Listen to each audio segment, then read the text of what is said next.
혹시 여러분의 삶이 일주일 남았다면은 무엇을 하시겠습니까? 아마 본인에게 가장 의미 있는 일들을 하지 않을까 생각을 해봅니다. 우리가 이번에 고난주간을 보내고 있는데요. 예수님께서 마지막 일주일 동안 하신 일들을 우리가 보기를 원합니다. 이것들이 예수님에게는 가장 의미 있는 일들이 아니었을까 생각을 해봅니다. 어제는 우리가 고난주간 중 일요일, 주일이 되죠. 일요일에 있었던 일들을 보았는데요. 오늘은 월요일에 있었던 일들을 우리가 보기를 원합니다. 마가복음 11장 12절을 보게 되면은 이런 말씀이 있습니다. 이튿날 그들이 베다니에서 나왔을 때 예수께서 시장하신지라. 이튿날이라고 표현을 하고 있습니다. 이튿날, 월요일을 말하는 것입니다. 이제 나오는 일들이 예수님의 마지막 일주일 중 월요일에 일어났던 일들인 것을 성경은 우리에게 말씀을 해주고 있습니다. 예수님과 제자들은 그 전날 밤을 베다니에서 보내셨습니다. 베다니는 예루살렘에서 약 2마일 정도 떨어진 곳이 되는데요. 예수님께서 일요일에 예루살렘에 입성을 하셨다가 다시 교회로 나가십니다. 베다니로 나가셨다가 다음 날 월요일에 다시 예루살렘으로 돌아오신 것입니다. 근데 12절을 보게 되니까 예수께서 시장하신지라라는 말씀이 있습니다. 예수님께서 제자들과 함께 예루살렘으로 오시다가 배가 고프다라고 말씀을 하셨다는 것입니다. 여기서 우리가 한 가지 보기를 원하는 것은 예수님의 배고픔은 그의 인성을 나타내고 있구나 하는 것을 깨닫게 됩니다. 예수님은 완전한 하나님이셨고 또 완전한 인간이셨습니다. 이제 며칠 후에 고난을 당하시고 십자가에 못 박혀 죽으시는데 예수님께서는 완전한 인간이셨기 때문에 고통을 다 느끼셨다는 것을 우리가 다시 한번 생각해 보기를 원합니다. 13절을 보니까 예수님께서 멀리서 무화과 나무를 보시고 가까이 가셨다라는 말씀이 있습니다. 13절에 그 이유가 나오죠. 혹시 열매가 있을까 하여서 가서 보신 것입니다.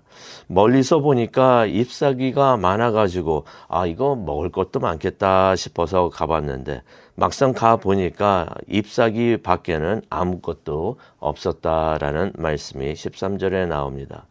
이때가 바로 4월 달이었습니다. 우리가 이때가 4월 달이었는지 어떻게 하는가? 6월절이었기 때문에 우리가 그것이 4월 달이었다는 것을 우리가 알 수가 있는데 4월에는 아직 무화과 열매가 나기 전입니다. 그래서 여기서도 나오죠. 무화과의 때가 아니다라고 말을 하고 있습니다. 무화과 열매는 5월 달이 되어야 열리게 되는 것입니다. 하지만 4월 달에는 어떤 일이 있냐면은 무화과 나무에 싹이 나옵니다. 이 싹을 먹을 수가 있었던 것이 사람들이 이 싹을 먹고는 했던 것입니다. 근데 잎사귀가 많아가지고 무성해가지고 먹을 것이 많겠다, 싹이 많겠다 싶어서 왔더니 잎만 무성하고 싹이 하나도 없었다는 것입니다. 그래서 예수님께서 14절에 이런 말씀을 하십니다. 이제부터 영원히 내게서 열매를 따먹을 사람이 없을 것이다 라고 말씀을 하십니다.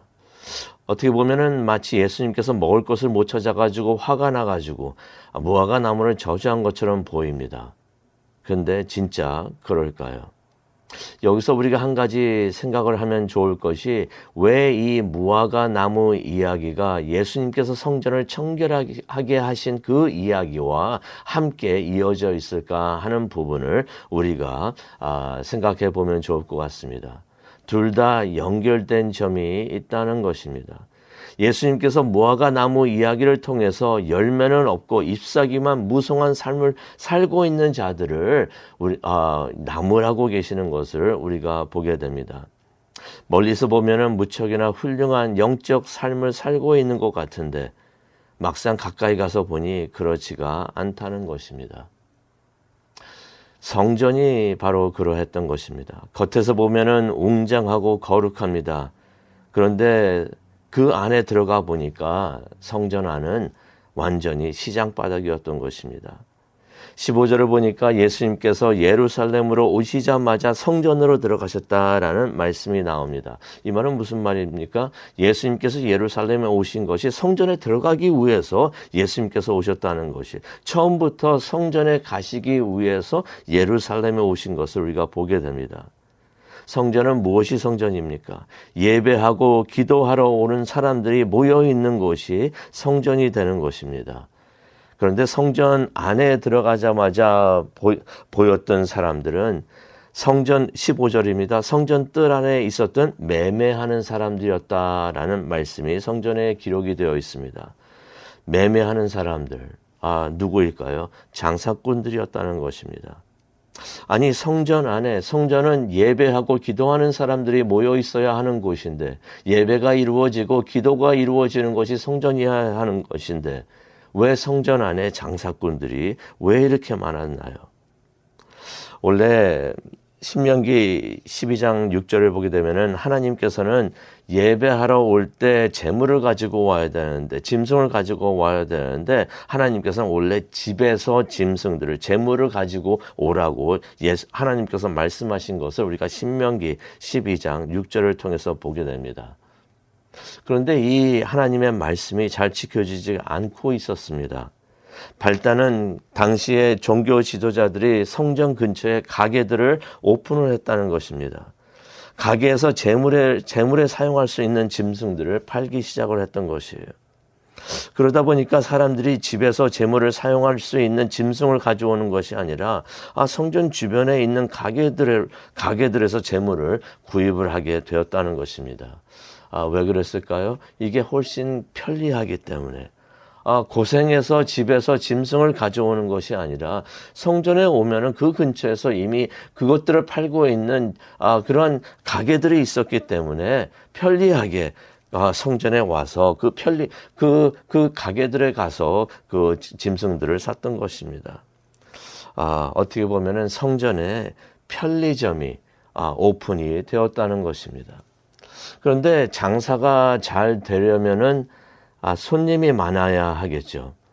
그래서 이런 일이 일어났습니다. 제사장들이 일부러 예배자들이 집에서 가지고 온 짐승들에게서 어떻게든지 흠을 찾아가지고 그것을 불합격을 시켰던 것입니다. 그래서 예배자들이 예배는 드려야겠고 제물은 바쳐야겠고 어쩔 수 없어서 성전에 있는 그 편리점들에 들어가 가지고 짐승들을 구입을 했던 것입니다. 그러다 보니까 성전 뜰 안에도 장사꾼들이 가득했던 것입니다. 이 장사꾼들이 성전 뜰 안에까지도 진입을 했던 것이에요. 그들의 메시지가 이렇겠죠. 편리점까지 올 필요가 없이 우리들이 짐승을 직접 가지고 올 터이니, 성전 뜰 안까지 가지고 올 터이니 여기서 그냥 사십시오라고서 그렇게 했던 것입니다. 그래서 장사꾼들이 짐승들을 직접 가지고 성전 뜰 안에까지 가지고 와서 그 짐승들을 팔았던 것입니다. 이 모든 것이 더욱더 편리해졌던 것이에요. 그러다 보니까 성전 뜰 안에 예배하는 자들로 가득해야 하는데 장사꾼들이 가득하면서 어수선했던 것입니다. 15절을 보게 되니까 돈 바꾸는 사람들도 많았다라는 말씀이 있습니다. 장사꾼들이 유대인 화폐만 받았기 때문에 외국에서 왔던 그 예배자들이 어떻게 세금도 템포 텍스도 내야 되고 하는데, 세금도 내야 되는데 돈이 없었기 때문에 돈을 유대인 화폐로 바꿔야 됐다는 것입니다. 그런데 환율을 굉장히 높게 받았어요. 바가지를 씌웠던 것입니다. 그러니 유월절 같은 특별한 날들이 그들에게는 대목이었던 것이에요. 성전 편리점들도 큰 돈을 벌었고, 돈 바꿔주는 사람들도 큰 돈을 벌었고, 이 뒤에서 이 모든 사람들을 봐주고 있었던 종교 지도자들도 큰 돈을 챙겼던 것입니다. 이것이 바로 당시의 현실이었던 것이에요. 멀리 겉에서 보면은 성전은 아름답고 거룩해 보였는데, 가까이 안에 들어와 보니 실제로는 성전이 시장바닥이었던 것이에요. 그래서 예수님께서 진노하십니다. 그리고는 17절에 이런 말씀하십니다. 내 집은 만민이 기도하는 집이다 라고 말씀을 하십니다. 장사꾼들로 가득했던 그 성전들은 이방인들이 들어와서 예배할 수 있는 곳이었던 것입니다. 근데 그곳이 이방인들이 아니라 장사꾼들로 가득하니 이방인들이 그 안에 들어와서 예배를 하려고 하더라도 장사꾼들 때문에 시끄러워서 도저히 예배를 드릴 수가 없었겠구나 하는 것을 우리가 유추해 볼 수가 있습니다. 장사꾼들은 바가지를 씌워서 큰 돈을 벌고 있었으니 예수님께서 17절입니다. 그들을 강도라고 부르시는 것을 우리가 보게 됩니다. 우리가 고난 주간을 보내면서 월요일에 있었던 일들을 우리가 생각해 보기를 원합니다. 그러면서 우리가 기도하기를 원합니다. 우리는 아름다운 하나님의 성전이 되기를 원합니다. 멀리 겉에서 봐도 아름답고 가까이 안에 들어와도 많은 열매를 맺는 그러한 영적 삶을 사는 우리 모두가 되기를 원합니다.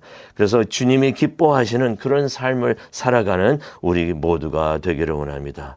우리의 삶을 예수님께서 공의로 우리를 청결하게 하여 주시고 예수님 보시기에 하나님 보시기에 아름다운 성전이 될 수 있도록 하나님께서 우리를 청결하게 해주시고 은혜 내려 주실 줄로 믿습니다.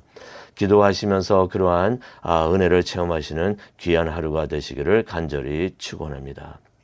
사랑과 은혜가 충만하신 하나님 아버지 감사합니다. 오늘 말씀을 통하여 다시 한번 우리 자신을 돌아보게 하여 주시니 감사합니다. 멀리서 봐도 아름답고 많은 열매를 맺는 영적인 삶을 살아가고 또 가까이 와서 봐도 그러한 삶을 살아가는 우리 모두가 될 수 있게 하나님 우리의 마음과 삶을 청결하게 하여 주시옵시고 그런 하나님의 보시기에 아름다운 삶을 살아가는 영적 삶을 살아가는 우리 모두가 되게 하여 주시옵소서. 그것을 위해서 기도하는 이 시간이 되기를 원합니다. 성령님께서 우리 안에 오셔서 우리의 마음을 깨끗하게 하여 주시옵시고 또한 그런 마음을 가질 수 있도록 하나님 인도하여 주시옵소서. 감사합니다. 예수님의 이름으로 기도합니다. 아멘.